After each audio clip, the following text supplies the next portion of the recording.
Belajar hari ini dengan menggerakkan tubuh kita. Yuk ikuti kami.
Nah, pasti badan kalian terasa lebih segar kan?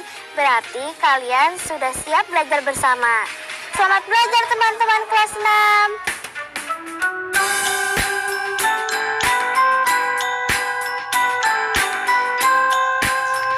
Hai teman-teman, apakah kalian semua udah siap untuk memulai kegiatan hari ini? Oke, hari ini aku akan belajar bersama Dino loh. Lihat, aku bawa beberapa cemilan untuk kita belajar bersama tanpa menggunakan kantong plastik. Karena aku sedang mengurangi penggunaan kantong plastik demi menyelamatkan bumi. Nah, hari ini aku dan Dino akan belajar merancang kerangka pidato, menulisnya, lalu membaca pidato tersebut. Selain itu, kita akan belajar membuat data dalam bentuk tabel hingga mencari min, median, dan modusnya. Pasti seru loh. Nah, teman-teman di rumah, jangan lupa ya, siapkan alat tulismu dan berdoa. Amin, agar kegiatan hari ini bisa lebih bermanfaat.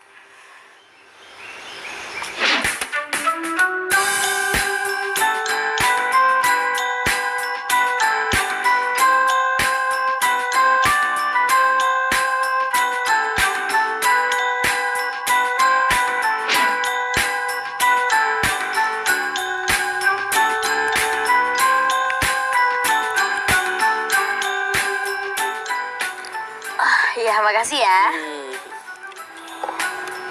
Nih buat kamu. Kamu kan udah lama nunggu di sini nih. Belum kok. Oh iya. Nih, cemilan buat kita belajar nanti. Biar gak bosen. Kalau kamu mau, ambil aja ya. Wih, terima kasih Jero. Kayaknya kita kerjakan tugas pidato dulu kali ya. Oke.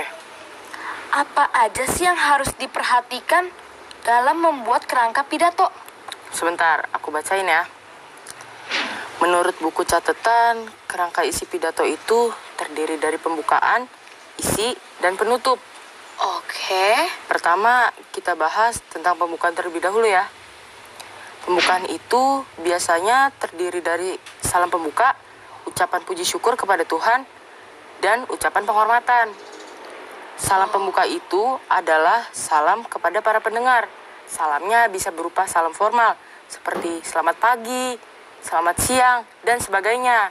Atau bisa juga disesuaikan dengan agama dan kepercayaannya masing-masing. Contohnya seperti Assalamualaikum warahmatullahi wabarakatuh dan salam sejahtera. Oh, oke, aku ngerti sekarang. Tapi ucapan puji syukur itu ucapan terima kasih kepada Tuhan, kan? Benar, contohnya seperti ini. Terima kasih kita haturkan kepada Tuhan Yang Maha Esa karena telah mengumpulkan kita bersama di sini. Atau contoh lainnya seperti ini.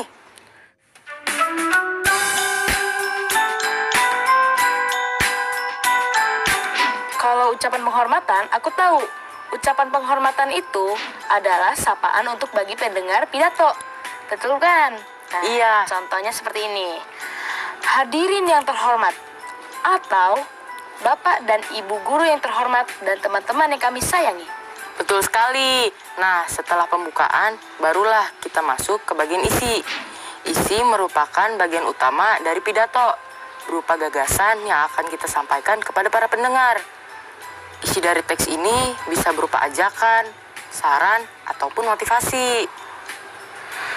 Tapi seingat aku, kita kalau mau membuat isi harus ada ide pokoknya.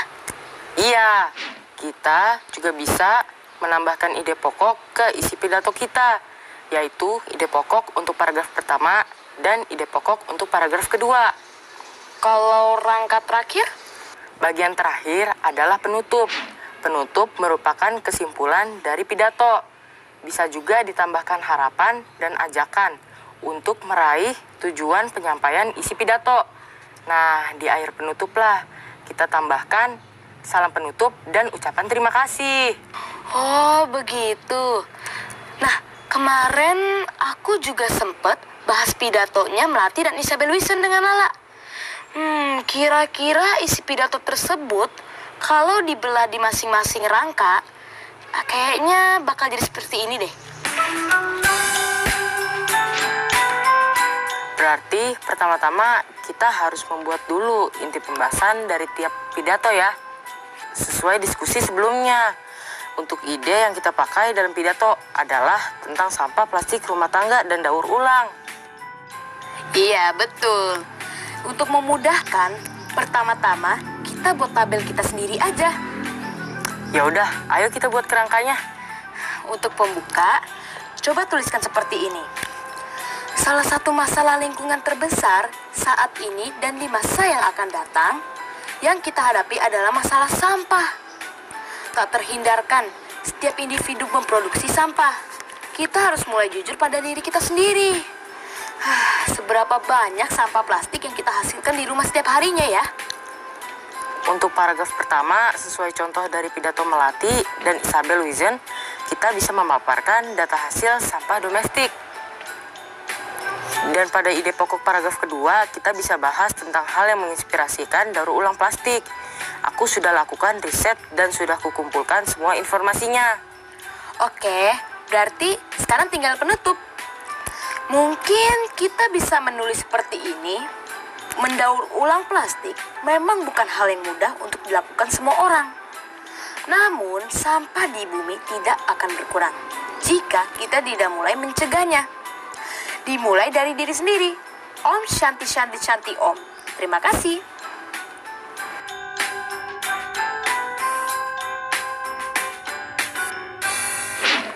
Sepertinya sudah cukup, Jero. Tinggal kita lengkapi dan kembangkan sambil kita lengkapi dengan salam pembuka, sapaan, dan ucapan puji syukur. Oke, kalau begitu gimana kalau aku yang nulis, kamu yang membacanya? Oke. Om Swastiastu. Yang terhormat, Bapak, Ibu Guru, serta teman-teman sekalian yang kami sayangi. Puja dan puji syukur kepada Tuhan semesta alam yang memberikan kita kesehatan dan nikmat kepada kita semua. Meski begitu, kita kita tak mungkin lagi menutup mata pada salah satu masalah lingkungan terbesar yang kita hadapi saat ini dan di masa yang akan datang, yaitu masalah sampah. Tak terhindarkan, setiap individu memproduksi sampah. Kita harus mulai jujur pada diri sendiri. Seberapa banyak sampah plastik yang kita hasilkan di rumah setiap harinya? Menurut catatan Kata Data Insight Center atau KIC, dalam 1 jam, Indonesia memproduksi sedikitnya 7.300 ton sampah. Artinya, dalam sehari ada sekitar 175.200 ton sampah yang dihasilkan. Dan 62% sampah plastik ini dihasilkan dari sektor rumah tangga. Sayangnya, 66,8% masih menangani sampah dengan cara dibakar. Padahal, cara ini dapat menimbulkan polusi yang mengganggu kesehatan dan lingkungan. Kami lalu mempelajari beberapa cara untuk mengurangi plastik menjadi sampah yang mencemari lingkungan. Kami lalu mempelajari beberapa cara untuk mengurangi plastik menjadi sampah yang akan mencemari bumi. Salah satunya dengan cara daur ulang. Sampah plastik tersebut bisa kita gunakan kembali untuk berbagai keperluan. Misalnya, untuk menyimpan barang atau menjadi pot tanaman. Bahkan bisa menjadi sumber uang. Seperti Bob Novandi, pengrajin sampah plastik yang sukses menghasilkan jutaan rupiah dengan mendaur ulang plastik menjadi karya seni. Malah, produk kerajinan tangannya telah diekspor. Kami yakin bahwa tak harus menjadi dewasa untuk memulai sesuatu dan membawa perubahan. Mendaur ulang plastik memang bukan hal yang mudah untuk dilakukan semua orang. Namun, sampah di bumi tidak akan berkurang jika kita tidak mulai mencegahnya dari sekarang. Dan semua itu kita mulai dari diri sendiri. Om Santi Santi Santi Om, terima kasih. Wah, ternyata kita bisa membuat pidato ya. Bagaimana teman-teman, menurut kalian tentang pidato kita tadi? Bagus gak? Masih belum sempurna sih. Tapi aku senang kita bisa dan mengerti cara membuat pidato. Nah, nanti kalian juga akan membuat pidato kalian sendiri untuk proyek akhir minggu. Tapi tunggu dulu. Sebelum itu, kita akan membahas data yang akan menjadi bahan dalam membuat pidato kalian tersebut. Sehabis ini kita bahas ya. Tapi sebentar, aku lapar nih. Kita istirahat bentar ya. Oke. Ngemil dulu.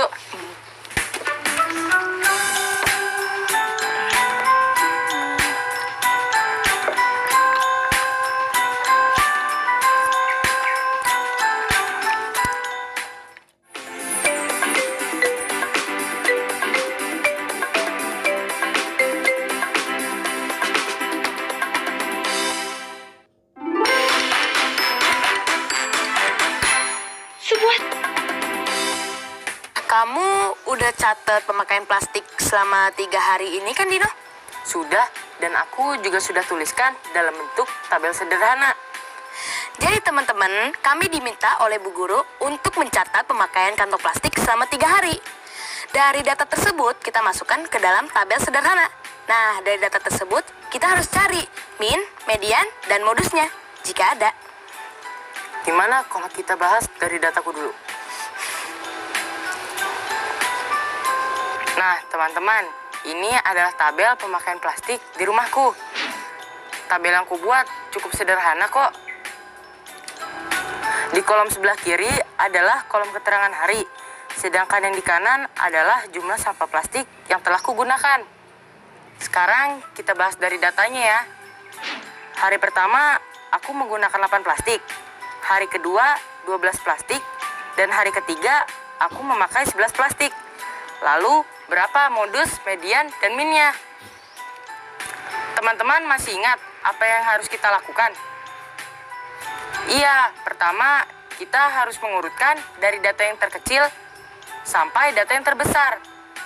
Maka, jika diurutkan akan jadi seperti ini. Karena tidak ada nilai yang sering muncul dalam data, maka modusnya tidak ada. Masih ingat cara menentukan median? Betul, ambil nilai tengah dari sekumpulan data yang sudah diurutkan, dari nilai terkecil ke nilai yang terbesar. Nah, berapa mediannya? Betul, mediannya adalah 11. Berikutnya mencari min, yaitu nilai rata-rata dari data. Maka kita jumlahkan semua datanya, lalu dibagi dengan banyak jumlah data. Jadi akan seperti ini. 8 ditambah 11 ditambah 12 dibagi 3 hasilnya 31. Dibagi 3 yaitu 10,33. Bagaimana teman-teman? Apakah sudah mengerti? Mungkin masih ada yang bingung, Dino. Kita bahas datanya lagi aja yuk. Oke. Berikut ini adalah data pemakaian plastik di rumahku selama 3 hari. Ayo kita cari min, median, dan modusnya. Langkah pertamanya adalah kita urutkan dari yang terkecil sampai nilai yang terbesar. Jadinya seperti ini. 7, dan terakhir 9. Nah, teman-teman, apakah dari data ini ada modusnya? Jawabannya ada. Modusnya adalah 7. Karena nilai tersebut muncul lebih dari 1 kali. Lalu, kita juga bisa langsung mengetahui mediannya adalah 7. Nah, teman-teman, pertanyaan berikutnya ya. Apakah benar min dari data milikku ini bernilai 8,6? Coba dihitung terlebih dahulu ya. Apakah sudah? Jawabannya benar atau salah? Yap, jawabannya adalah salah. Nilai min dari dataku bukan 8,6. Yuk kita hitung bersama-sama. 7 ditambah 7 ditambah 9 dibagi dengan 3 sama dengan 23 dibagi 3. Hasilnya adalah 7,666 atau jika dibulatkan menjadi 7,67. Begitu teman-teman, cara membuat tabel sederhana dan menghitung min, median, dan modusnya dari data kamu. Kalian juga bisa berlatih sendiri di rumah kalian ya teman-teman. Mulailah mencatat beberapa jumlah sampah plastik di rumah kalian selama 3 hari ke depan. Setelah itu baru deh kalian masukkan ke tabel data kalian. Lalu cari nilai modus, min, dan median dari data tersebut. Dan karena kita sudah belajar cara membuat pidato, kamu juga harus mencoba untuk membuat pidatomu sendiri di rumah ya. Buatlah pidatomu berdasarkan data sampah yang telah kamu buat nanti. Kalian masih ingat langkah-langkahnya? Pertama, kalian buat dulu kerangka pidatonya untuk memudahkan kalian. Kalian bisa berlatih buat tabel seperti ini dulu. Sekarang, Dino dan aku akan membantu kalian untuk mengisi kerangka pidatonya. Jangan lupa dicatat ya teman-teman. Yang pertama, pembuka. Kita bisa membuka pidato seperti ini. Aktivitas domestik alias rumah tangga adalah salah satu sumber produksi beragam jenis sampah. Pernahkah kalian menghitung jumlah sampah plastik yang dihasilkan rumah kalian setiap harinya? Untuk ide pokok paragraf pertama, kalian bisa bahas data sampah plastik di rumah kalian. Kemudian, untuk ide paragraf kedua, kalian bisa bahas hal yang akan kalian lakukan untuk mengurangi sampah plastik. Serta seruan ajakan kepada pendengar pidato untuk mengikuti gerakan mengurangi sampah plastik. Nah, untuk penutup, kalian bisa menuliskan seperti ini. Bumi kita sedang sakit, dan kita bisa menolongnya. Sebuah langkah kecil yang kita lakukan akan memberi dampak yang besar jika dilakukan secara bersama-sama. Ayo kita kurangi pemakaian plastik, dimulai dari rumah kita sendiri. Lalu beri salam sesuai kepercayaan dan agama masing-masing. Dan akhiri dengan ucapan terima kasih. Nah, sekarang kerangka pidatomu sudah ada. Nah, sekarang tinggal kamu kembangkan menjadi pidato yang lebih lengkap. Jangan lupa tambahkan salam pembukaan, sapaan, ucapan syukur, dan salam penutup. Mendata plastik di rumah dan membuat pidato itu akan menjadi proyek akhir minggumu ya teman-teman. Kalian bisa ajak adik, kakak, bahkan orang tua kalian untuk ikut berpartisipasi dalam proyek. Sebagai contoh, kalau pidatomu sudah selesai, bacakanlah di depan keluargamu dan minta mereka menilai pidatomu tersebut. Pasti mereka sangat bangga padamu. Wah, nggak terasa Jero, hari udah mulai siang. Kita harus segera pulang. Kita pamit dulu ya teman-teman. Semoga belajar bersama hari ini bisa bermanfaat. Semoga setelah hari ini kalian bisa merancang pidato, menuliskannya, dan membacanya di depan banyak orang.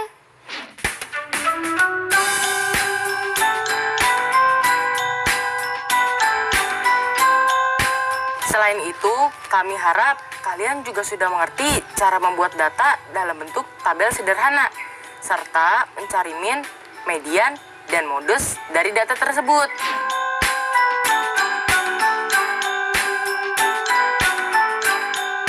Jangan lupa pelajarannya terus diulang dan dilatih ya teman-teman. Oh iya, dan juga jangan lupa kerjakan proyek akhir mingguannya. Sampai jumpa di lain waktu teman-teman. Tetap semangat dan terus jaga kesehatan. Plastik ini harus kita bawa pulang supaya nggak hanya dipakai sekali. Oh iya bener, ini masih bisa dipakai lagi. Yaudah, aku taruh ke tas aku aja ya. Oke.